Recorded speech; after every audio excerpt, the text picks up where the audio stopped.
When I was studying in a yeshiva in Australia, we had coconuts growing in the backyard of our dormitory, and we really wanted to try a coconut straight from a tree.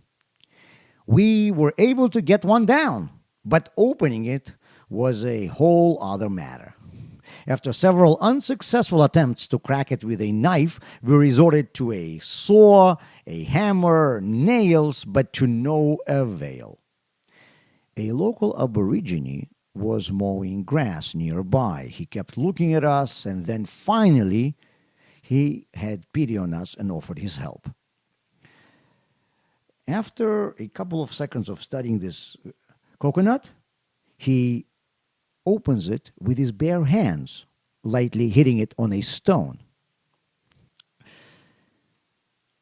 If we want to eat a coconut or an avocado or a watermelon, we first have to get rid of its peel. An outer layer of a pumpkin or an orange, on the other hand, is edible, but you still don't just eat it plain.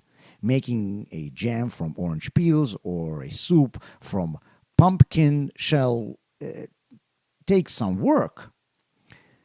There are also potatoes and apples. Their peel can be eaten, but still not by a discerning consumer in a gourmet dish. So, it turns out that peels are a bad thing, right? But peel is necessary in order to protect a fruit from insects and weather, to keep it intact. So now tell me, is peel good or bad? If we believe that God created everything for us people to consume, then peel is obviously a bad thing. Because of this peel of a coconut, if not for this kind aborigine, we would have been left without tasting a coconut.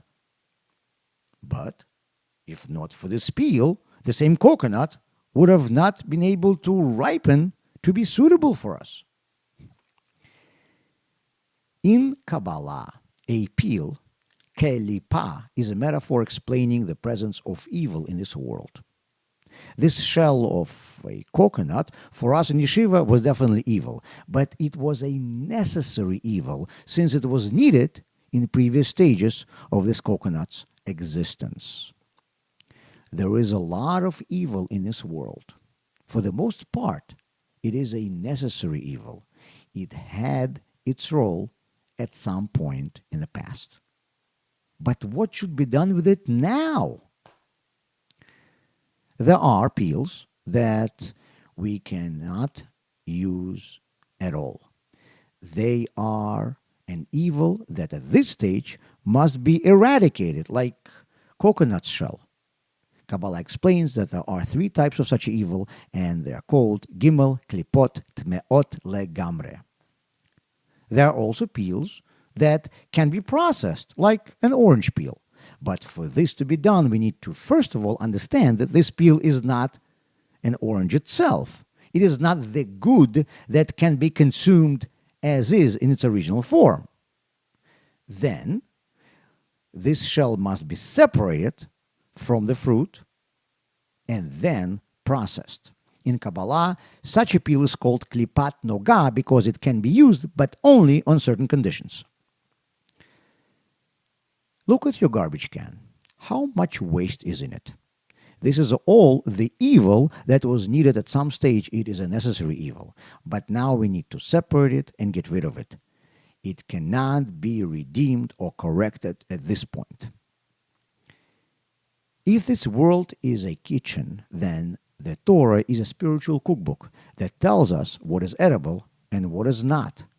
It tells us how to properly process the things that can be processed. And most importantly, how to get this coconut opened in order to get rid of its shell, because this shell cannot be used by us now for food at all.